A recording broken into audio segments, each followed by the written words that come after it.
I think that the main thing that is an obstacle to people's happiness and joy in life is an inability to be themselves, an inability to be who they truly are.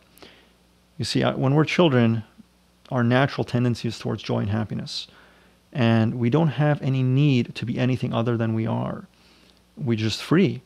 And we're spontaneous. And we just, as children, we're innocent and we do what comes naturally.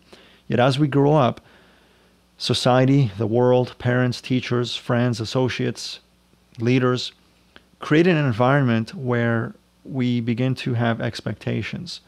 And once we've got all kinds of expectations, or we feel we have expectations where we need to now act or pretend so that we can be accepted and not outcast from the group, essentially, we begin to become a fake person. We begin to become something we're not. And this begins a process of a lifetime of becoming lost to who we truly are. We begin to develop a false sense of self, essentially an ego, which is not who we really are, and we spend our whole lives defending and supporting this false sense of self, this false self. And what it costs us is authenticity. What it costs us is ourselves. It costs us truth, and we lose our innocence. Jesus said something to the effect that, let the little children come to me, for theirs is the kingdom of heaven. And I really believe what he was referring to was the innocence and purity that a child has. Life is almost a cycle, and at some point we begin to realize we've lost that. We've lost who we truly are. And at that point becomes a journey now back towards innocence. In Islam, that original state of innocence is called fitra, which means original purity or innocence.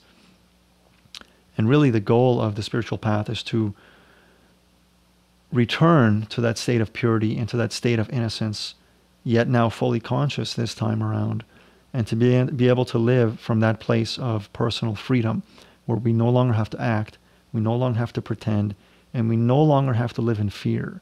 We can simply be who we are and fully trust that the universe will take care of us, that we can live our divine purpose, and that we can express ourselves. Every human being has a unique gift. Every human being has a divine gift, and they're here for a reason. We're all here for a purpose. And only you know, or only you can discover what your purpose is. But unfortunate is a life that is spent trying to please other people or serve the world, and yet only at the end to realize, what was it all for? And at that point to have nothing but regrets. What we want to do is motivate, inspire, educate, and empower people at this point, whatever point, today, right now, get to be able to start from this point forward and begin to live the rest of your life on purpose, without fear and without falsehood, without having to pretend and be something you're not anymore.